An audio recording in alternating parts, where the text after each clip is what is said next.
Je pense qu'ils ont toujours lutté pour des élections libres et crédibles. À moins qu'au pouvoir, il puisse se contredire lui-même. D'ailleurs, il y a un ouvrage ici de M. Bavo Kassomo que j'ai eu le privilège de préfacer, où il parle de ce combat-là. Et si nous devons avoir des garanties, il ne faut pas que le président vienne nous dessiner ça sur un tableau. On voit l'homme, on voit les actes qu'il pose, qu'est-ce qu'il est en train de construire. Et si on compare ce qu'il fait et ce qui a été fait avant, il y a un espoir. J'avais même fait une conférence en septembre 2019 où on parlait de la conception du pouvoir de Félix Tshisekedi, espoir ou crainte. On me demande si je pense qu'avec le préalable que j'ai donné ici pour avoir un fichier fiable qu'il faut un recensement, est-ce qu'avec le temps qu'il nous reste, il y aura élection en 2023? Cette question, elle est légitime, elle se pose déjà. Les gens se la posent. C'est vrai, comme je l'ai dit, tout est question de volonté politique. Aujourd'hui, avec les techniques, les nouvelles technologies, si on a la volonté, quand on dit la population, revenons aux choses plus simples. Nous avons une avenue, nous avons un quartier, il y a un chef de l'avenue, du quartier, nous avons la commune. Et en décentralisant ce travail, au niveau des avenues, au niveau des quartiers, on peut arriver à faire ces recensements. Ce n'est pas que la commission doit faire comme il faisait aujourd'hui la commission électorale et au Bas-Congo, demain et au Kassai. Non. Les travaux peuvent être faits au même moment et partout.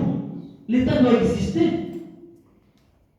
Est-ce que quand une maman qui est au Bas-Congo met au monde, il faut que le gouverneur de Kinshasa puisse aller reconnaître dans... Ça s'est fait sur place là-bas. Ici en France, dans chaque commune, il y a un service des élections. Si on a un tel service dans nos communes, dans la commune de Lemba, il y a ce service-là. Les bourgmestres voient avec les chefs de quartier. Les chefs de quartier ont les chefs des avenues. Mais on peut recenser la population. C'est plus facile. On peut faire simple et peut faire rapidement. Tout est question de volonté politique. Voilà pourquoi la session de septembre est cruciale. Elle va nous donner des indications. À un moment donné, il faut que les chefs de l'État tapent la main sur la table. Je vous ai dit qu'à la fin du quinquennat, le bilan qui est attendu n'est pas le bilan de la coalition. La coalition vous dira que non, moi je n'étais pas chef de l'État. Le bilan qui est attendu, la personne qui va être jugée, c'est Félix Tshisekedi. La question à nous poser sera simple. Vous avez eu le pouvoir, qu'est-ce que vous avez fait de ce pouvoir? La question de M. Pierre sur l'indépendance de la Cour constitutionnelle, la séparation des pouvoirs. La séparation des pouvoirs est garantie dans la Constitution actuelle. Notre Constitution n'est pas une mauvaise Constitution. Quelqu'un qui n'a jamais été au Congo, qui lit seulement la Constitution congolaise, peut se dire que le Congo, c'est un pays démocratique. Quand vous voyez la décentralisation telle que c'est écrit dans notre Constitution, c'est plus comme que la France. C'est plus que la France. Maintenant, il y a la théorie et il y a la pratique. On ne peut pas avoir le changement sans le changement de mentalité. C'est aussi ça. Maintenant, quand le président de la République essaie de poser des bases pour construire cet état de droit, cela n'est pas seulement la question du président de la République, c'est la question de tous les Congolais. Je donne un exemple. On a vu là un spectacle désolant. Si nous sommes là un petit groupe, on ne peut pas s'attendre pour un petit problème, ça pose question. La séparation des pouvoirs est prévue dans le texte. Maintenant, il faut que ça puisse suivre. On vient d'un régime où la séparation était théorique. Maintenant, on a un président qui cherche à poser des bases pour qu'on puisse avoir une réelle séparation des pouvoirs. Chaque pouvoir s'occupe de ses attributions. Bon, on espère qu'on va y arriver. La question du recensement se pose. Ce n'est pas parce que c'est les combattants de l'UDPS qui demandent, non. Toute la population congolaise, enfin, la population qui est digne d'être congolaise a besoin de ces recensements. Même pour définir les politiques publiques au ministère du Plan, on a besoin de connaître il y a combien de Congolais. Même si on met en dehors les élections, au ministère du Plan, pour définir les politiques publiques. Vous devez savoir il y a combien de Congolais. Nous avons un problème de carte d'identité. Je ne vous informe pas qu'au Congo, l'état civil est dans les coins de chaque rue. Tu peux arriver au coin de la commune et tu rentres avec l'acte de naissance. Tout ça, on va voir.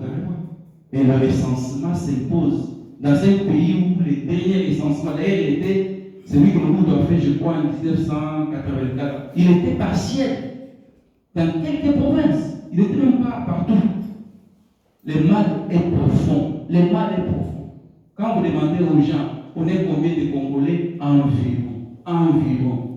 Moi, j'en ai marre de terme environ. On montre les statistiques. Et la question de madame sur la validation, invalidation, validation des députés. Mais c'est un spectacle désolant pour une haute cour. La Cour constitutionnelle était censée rendre les décisions en premier dernier ressort. On a vu à l'époque le président Lomba disait qu'on pouvait corriger des erreurs matérielles. C'est aussi une preuve que la volonté politique pour des élections crédibles n'existe pas. C'est aussi une preuve comment nos dirigeants conçoivent leur pouvoir, comment nos présidents conçoivent la fonction présidentielle. Quand la fonction présidentielle est conçue comme un pouvoir personnel, où les chefs de l'État considèrent l'État comme un patrimoine propre, mais on arrive là. Parce que tous les chefs de l'État qui décident, dans un État de droit, les juges obéissent à la loi. Point. On a vu ici l'ancien président de la République se rend correctionnel.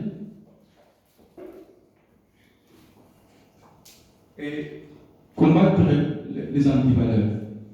Bon, c'est une question intéressante. Ce n'est pas une personne qui va combattre les antivaleurs. C'est la mentalité générale.